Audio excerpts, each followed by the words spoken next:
Part 3. Justice, such as it was. By the time the case went to the jury, the illusion that this was a mystery had evaporated. What remained was something more unsettling than a whodunit, a confrontation with motive, responsibility, and the uncomfortable reality that monstrous violence does not always come from outsiders. Sometimes it grows inside a family, fed by secrecy, jealousy, and fear, until it erupts without warning.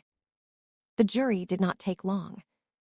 On April 21, 1978, Harold Arnold Bicknell was found guilty on 4 counts of murder.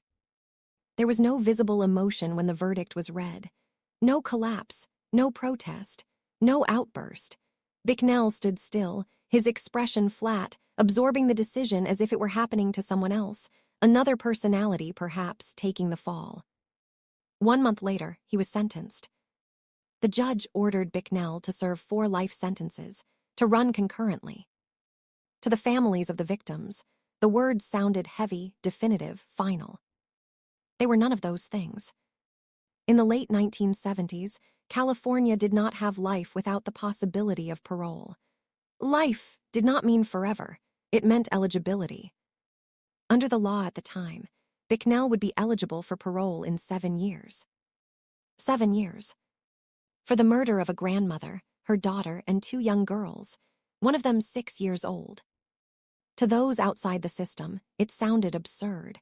To those inside it, it was simply how things worked. The outrage was quiet but pervasive. There were no protests, no marches, no national headlines. The families absorbed the sentence the way they had absorbed everything else, with grief, disbelief, and a weary understanding that the justice system rarely delivered what victims imagined justice would look like. Still, there was hope. The California Board of Parole Hearings had discretion. Parole eligibility did not mean parole would be granted.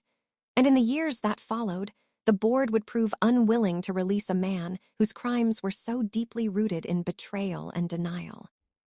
Harold Bicknell was not the only one convicted. Terry Milligan, 14 years old at the time of the murders, was tried in juvenile court. In June 1978, she was found guilty of 3 counts of first-degree murder and 1 count of second-degree murder. The exact details of her involvement were never fully made public. Juvenile court records are sealed. Sentences are often withheld from public disclosure. In Milligan's case, the silence was almost total. What was known was limited to the verdict itself and to the fact that the court believed she played a significant role in the killings. Corinne Kirby's fate was different. She was convicted of being an accessory but acquitted of murder. Her involvement, like Milligan's, remained deliberately vague in official statements.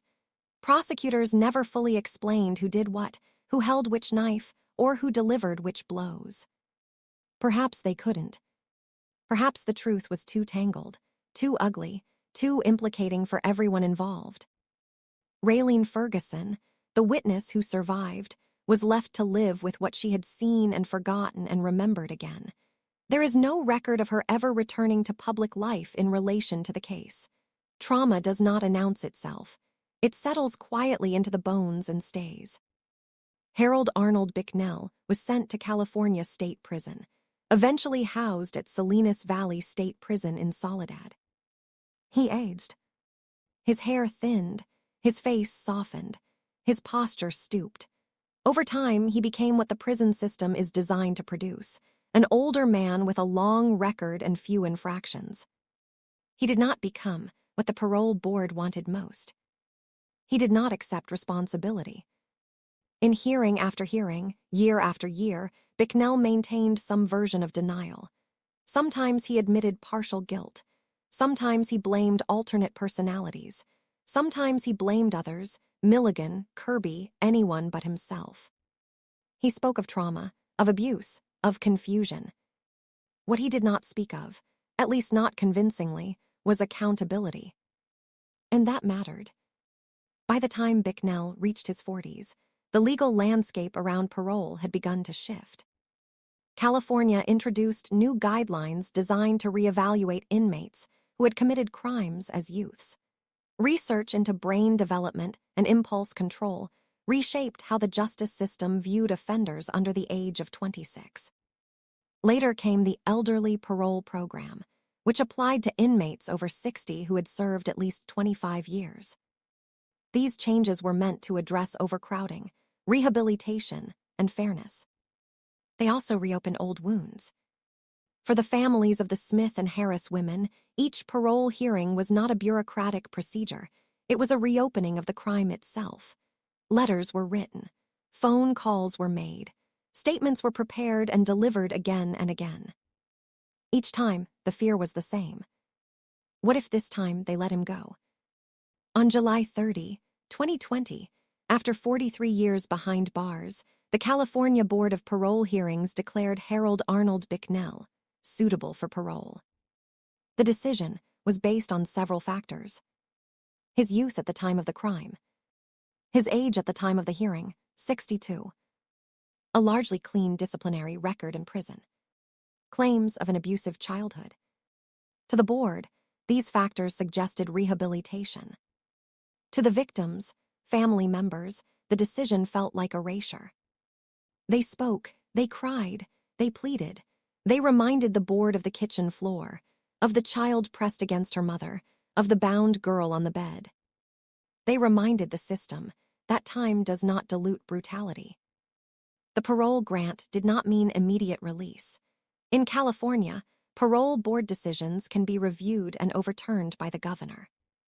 In June 2019, Governor Gavin Newsom had already overturned one earlier parole recommendation for Bicknell after hearing objections from the family.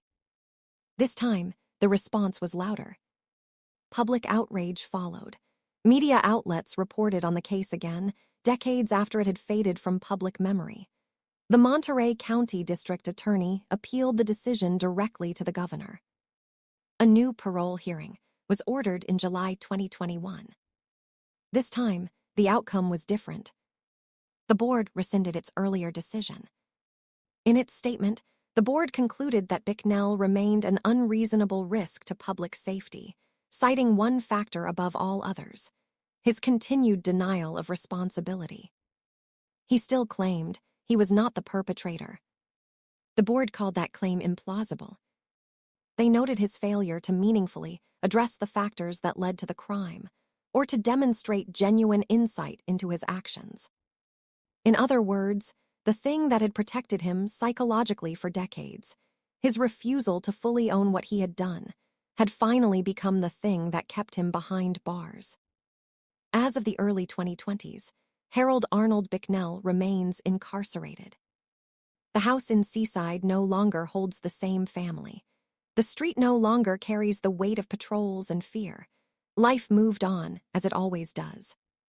But the case never truly ended.